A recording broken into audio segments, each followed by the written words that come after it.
Setelah 3 tahun mengalami La Nina, tahun ini bulan Agustus dan September diperkirakan akan menjadi puncak dari El Nino, yaitu masa kekeringan yang bisa mengakibatkan kebakaran hutan.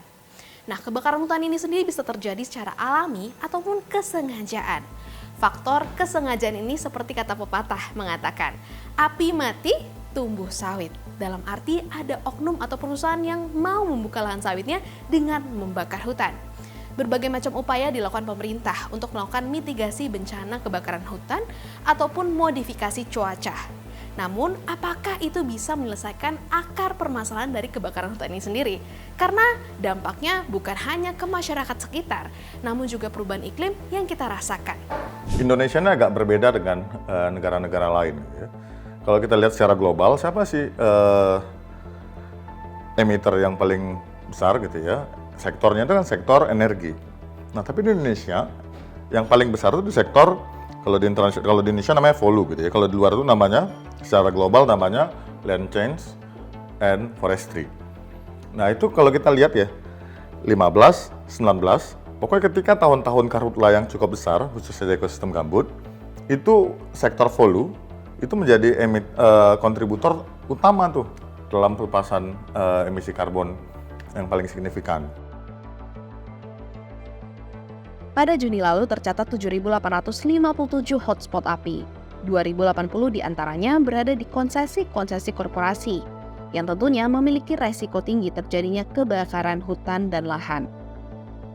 Misalnya saja kebakaran yang terjadi di wilayah Kalimantan Tengah yang menduduki posisi kedua setelah Sumatera Selatan dengan luasan kebakaran hutan dan lahan sebesar 584.000 hektar.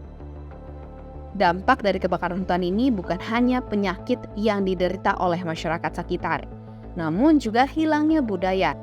Misalnya di Kalimantan Tengah, masyarakat kehilangan hak untuk berladang. Hal ini dikarenakan adanya ketimpangan penegakan hukum terhadap pelaku kebakaran hutan. Pelaku perorangan, dalam hal ini masyarakat adat, dibebankan hukuman pidana, sementara korporasi hanya sampai hukuman administratif. Ada beberapa peladang yang kemudian dikriminalisasi. Kita anggap kriminalisasi karena dia ditangkap, dihukum, bahkan dipenjara. Penegakan hukum kebakaran hutan dan lahan di Riau pun juga belum maksimal. Hingga Juni 2023, Polda Riau mengungkap 14 kasus kebakaran hutan dengan luas 830,5 hektar, dengan 15 tersangka perorangan tanpa satupun korporasi yang menjadi tersangka. Penegakan hukumnya seperti riset gitu ya. Ambil sampling gue udah negakin kok, udah hukum korporasi, itu berbahaya dalam proses penegakan hukum yang lebih luas gitu. Yang selanjutnya, kritik terhadap penegakan hukum, instrumen pidana ini, kalau memang dia hendak dijadikan ultimum remedium atau sarana akhir untuk menyelesaikan persoalan, penguatan sarana administrasinya, ya dikuatinnya bukan cuma soal penjatuhan sanksi misalnya denda administrasi kalau sekarang gitu ya, atau penghentian aktivitas sementara, tapi dia harus masuk ke lubang yang lebih besar yang disebut dengan review perizinan. Selain dari sisi penegakan hukum, anggaran yang dibebankan kepada pemerintah untuk penyelesaian masalah kebakaran hutan dan lahan juga harus ditinjau kembali. Misalnya saja untuk Kalimantan Tengah, pemerintah menyiapkan 83 miliar rupiah untuk cegah kebakaran hutan dan lahan dan modifikasi cuaca. Artinya, negara yaitu rakyat yang juga ada di dalamnya harus menanggung biaya mitigasi dan penanganan saat bencana kebakaran hutan dan lahan terjadi. Negara ini belum punya skema trust fund atau dana yang dititipkan perusahaan ke kas negara. Kalau ada bencana di lokasi atau di areal kerjanya, itu digunain uangnya untuk menanggulangi hal tersebut. Nah, jadi itu jadi beban negara tuh gitu ya.